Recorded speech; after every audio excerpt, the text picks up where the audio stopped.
गुरु रूपी साध संगत के चरणों में प्रणाम। मैं और तू का अहंकार जब कोई दूसरा है ही नहीं तो अहंकार कैसा। जीव जब अपने आप को ईश्वर के साथ जान लेता है, परमात्मा के साथ जान लेता है कि वो दोनों एक ही है, परमात्मा से भिन्न नहीं है। जीव जो है परमात्मा का पार्ट ही है और एक ही है। संसार में सर्वव्यापी चेतन परमात्मा एक ही है। तो ना उसे फिर मान अपमान की होती है, लेकिन दूसरा कोई है ही नहीं तो मान कैसा और अपमान कैसा।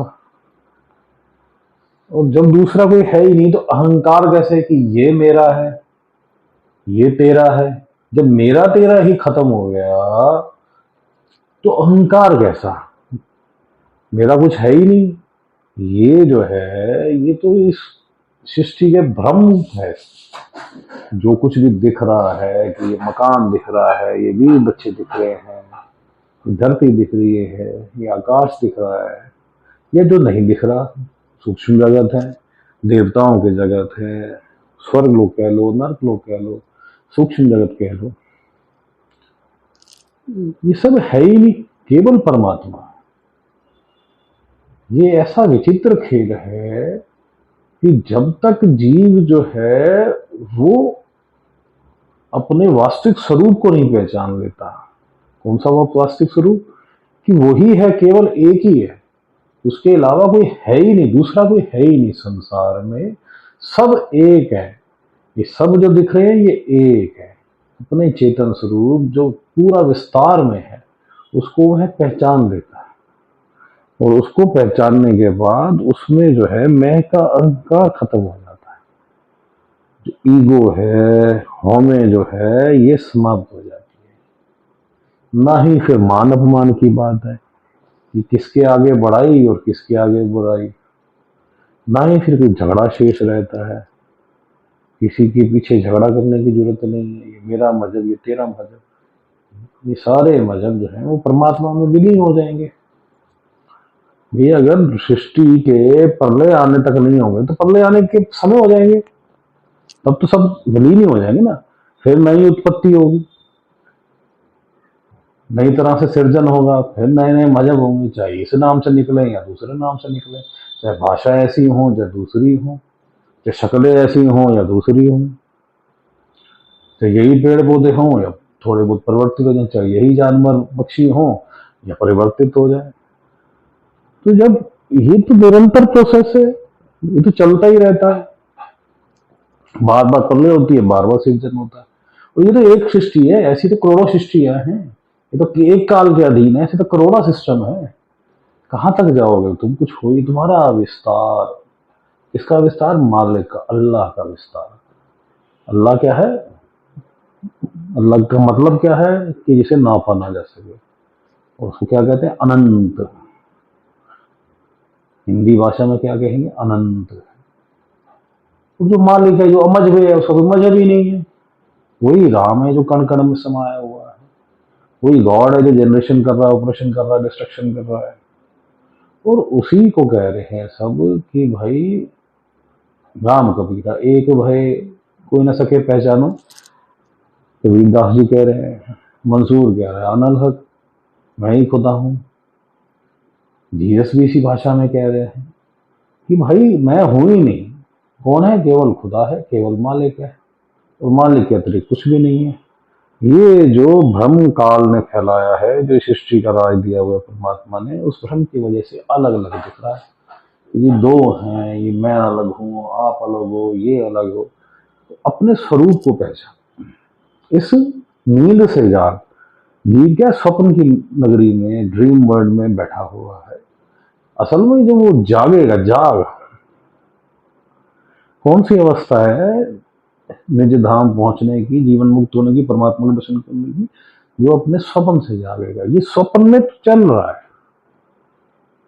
इस जो संसार को स्वप्न माना, पानी के बुलबुले की तरह समान।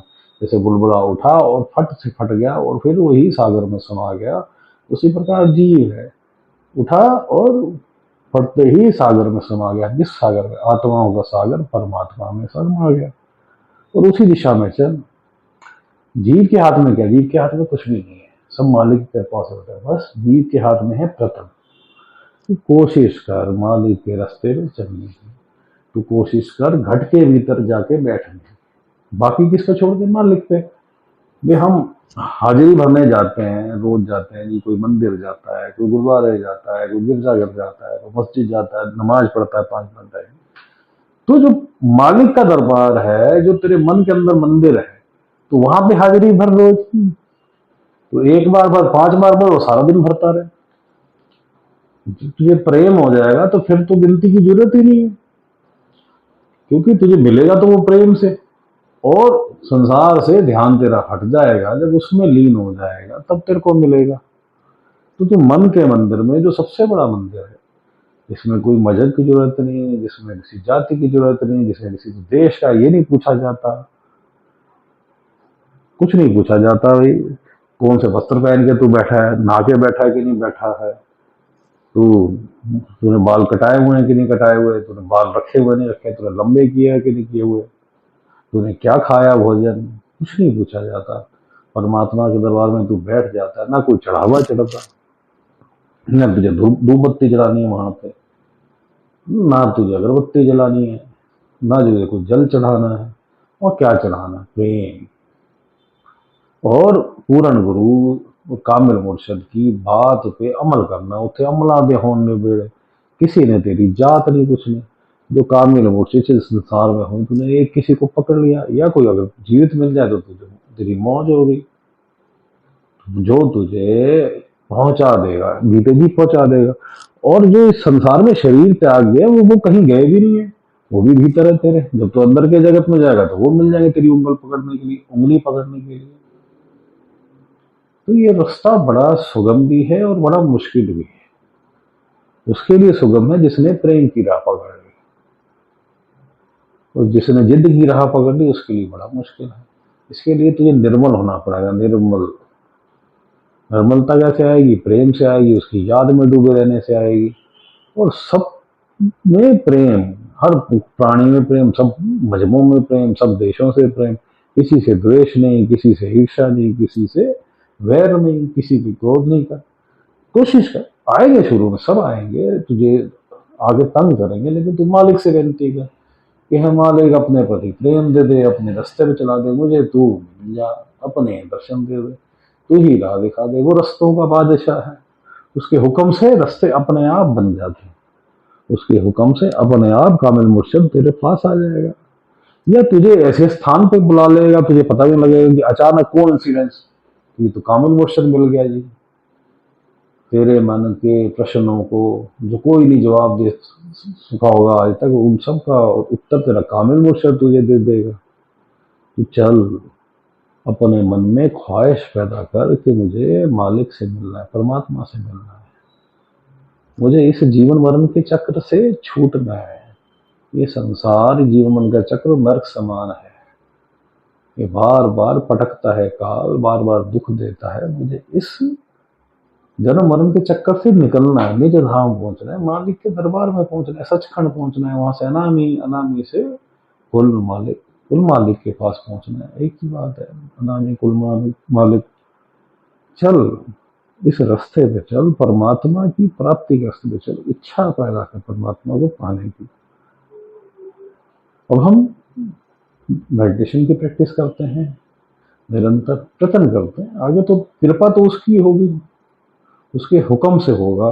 जिस दिन वो हुक्म खोल देगा, अपने प्रेम के फ्लड गेट्स खोल देगा, तो तू नहा जाएगा। तुझे तो बस अपनी कोशिश करनी है कि ध्यान को संसार से हटाना है और परमात्मा पे लगाना है। कहाँ? घट के भीतर, दोनों आंखों के बीच में बिंदी वाला स्थान, थोड़ा सा पीछे करके, इसे थर्ड आई सेंटर कहते हैं, तीसरा दिल कहते हैं, और चक्रों में ये छठा चक्र है, आत्मा का स्थान है। और ध्यान परमात्मा में, और अगर पूर्ण गुरु प्राप्त है तो पूर्ण गुरु में, और उस पूर्ण गुरु से अगर पंच नाम प्राप्त है, सतनाम प्राप्त है, जिसे विदेही नाम भी कहते हैं, तो उसका सिमरन। मालिक सबका भला करे, मालिक सबका भला करे।